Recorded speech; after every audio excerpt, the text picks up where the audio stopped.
Bonjour, c'est Christophe, on va vous parler de, alors je vous mets le petit dessin d'intro, de la guerre hors limite encore, des stratèges Cao Liang et Wang Sangshui, deux colonels de l'armée de l'air chinoise, donc on a déjà parlé,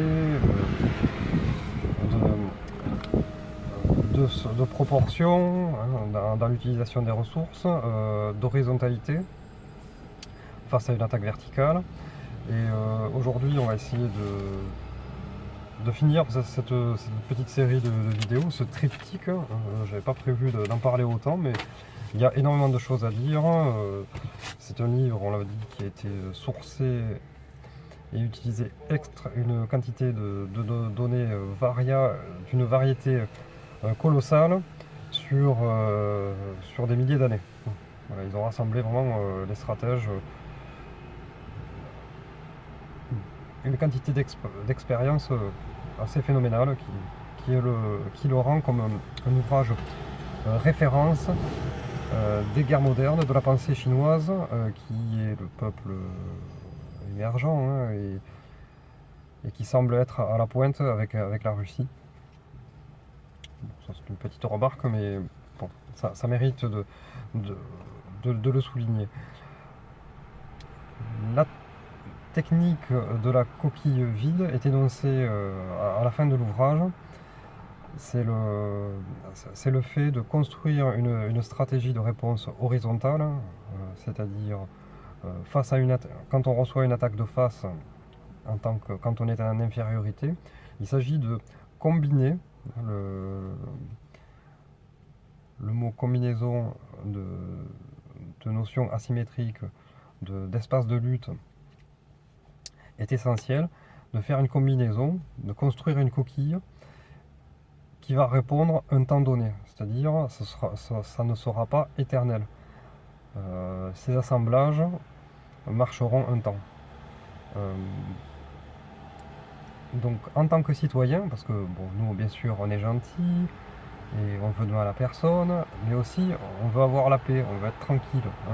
Alors bien sûr, la tranquillité absolue, ça n'existe pas, mais bon, on va essayer d'encaisser les coups parce que nos élites qui nous adorent, ils ne nous agressent pas du tout, ils nous aiment, et voilà, tout va bien. Mais bon, au cas, on ne sait jamais, on lit, on se cultive et on regarde, on essaie d'appliquer dans le réel ce que des intellectuels de haut niveau, mais des stratèges aussi, parce que on a déjà parlé de l'utopie, c'est quand on n'est pas dans le topos, dans le réel et dans l'expérimentation. Donc il s'agit de construire une logique omnidimensionnelle. Alors l'omnidimensionnalité, c'est utilisé sur différents théâtres d'opération. Alors théâtre d'opération, c'est pas exactement ça, c'est utiliser des armes qui ne sont pas létales, d'accord, on est toujours gentil, on fait de mal à personne, mais des notions qui nous sortent du viseur de l'ennemi, c'est-à-dire dans un combat, pied-point, l'ennemi a aussi des pieds-points, et donc ça reste de la symétrie, je répète, du symétrique l'un par rapport à l'autre. Par contre, celui qui va utiliser, je sais pas, le sable, alors vous allez dire c'est un coup sous la ceinture, mais bon, le principe c'est de s'en sortir. Et que l'autre n'a pas de sable, ou la surprise, faire péter un pétard par exemple, cela sort du champ symétrique. Alors à nous de créer d'autres champs. Donc ils évoquent des principes, l'omnidirectionnalité, la synchronie, LA, plus loin, synchronie, donc il faut que les principes que l'on avance soient synchrones, des objectifs limités, ça c'est la technique Bonaparte, c'est d'avoir un objectif, puis avec des moyens illimités, concentrer ses forces en un point pour faire sauter un verrou. Ça c'est la stratégie de Bonaparte. Le déséquilibre aussi.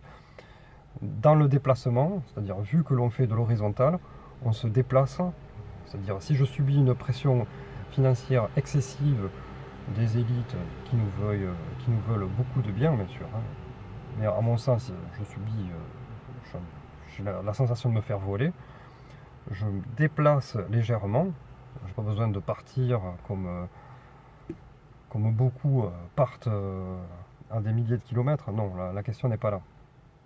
Des fois, il faut se déplacer de quelques kilomètres, changer de ville, changer de mode de fonctionnement, changer de quartier peut-être.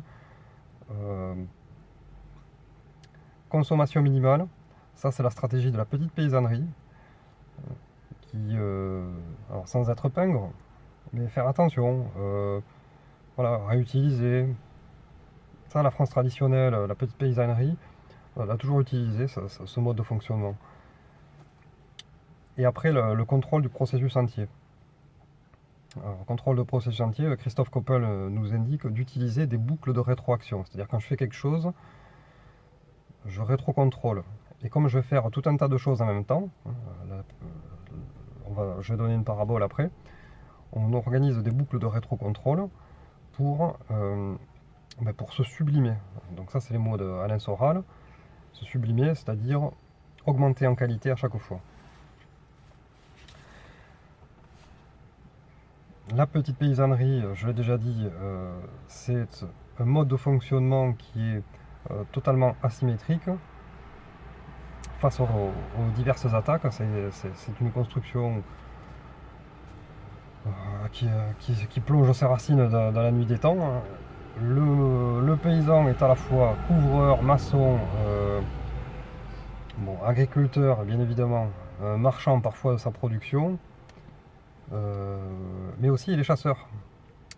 Et ça, ce paramètre, les élites macroniennes l'ont bien senti et très rapidement, je ne sais plus qui a fait remarquer ça, je l'avais vu passer sur ER, quand ça commençait à barder avec les gilets jaunes, même un petit peu avant, ils ont senti qu'ils avaient un peu trop tiré sur la corde raide. Macron s'est rapproché des syndicats des chasseurs et a brossé dans le sens du poil. Et est allé, vous pourrez le voir, ce qu'aucun président de la 5e, je crois, n'a fait, est allé à Chambord, c'est-à-dire le fief des paysans. Ça représente quelque chose de Chambord, hein. Il a demandé pas de photos, mais il était là, reçu par les syndicats des chasseurs. Les syndicats des chasseurs, ça représente des centaines de milliers d'armes et de gens armés qui savent tirer. Voilà, c'est petite remarque. Il y a peut-être là, si bien sûr les temps devenaient sombres, mais c'est pas le cas. Là, on est très bien, hein, tout va bien, donc il y aurait là peut-être une petite issue. Mais encore faut-il que les chasseurs ne se transforment pas en bobos. Et ça, c'est pas gagné, quoi.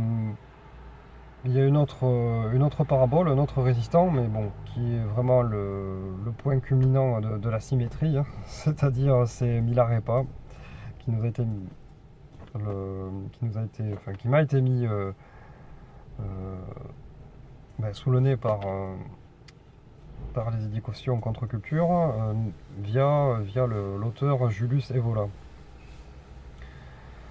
Donc Milarepa, bon, c'est un ascète des montagnes qui vit essentiellement de contemplation. J'avais dit qu'il y aurait un peu de métaphysique, hein, donc il y en aura. Voilà, il construit une ressource intérieure qui est indestructible. Donc là, c'est vraiment je pense la pointe acérée de la symétrie. Enfin, il y a aussi le néo-rural. Le néo-rural, c'est ce que je suis en partie, c'est-à-dire un peu citadin pour le tissu social, parce que le système est bien fait, en fait il nous isole. Donc on a besoin d'un peu de tissu social pour, selon les mots de Stéphane Edouard, muscler notre muscle social, hein. C'est-à-dire, sinon il s'atrophie, et puis après on n'est pas à l'aise, on ne comprend pas les enjeux et les rouages. mais aussi un petit peu dans le rural, pour construire ce retour à la petite paysannerie. Alors une petite paysannerie nouvelle, parce qu'on est à moitié urbain, mais en faisant naître avec de la technologie manuelle, hein, des outils à main, mais très bien pensés, et on a accès à ça, hein, en ayant accès en fait à ce petit outillage technologique au service de la petite paysannerie. En fait, en coupant au maximum la rente marchande. Donc ça, je pense que si ça vous intéresse, je ferai une autre vidéo là-dessus.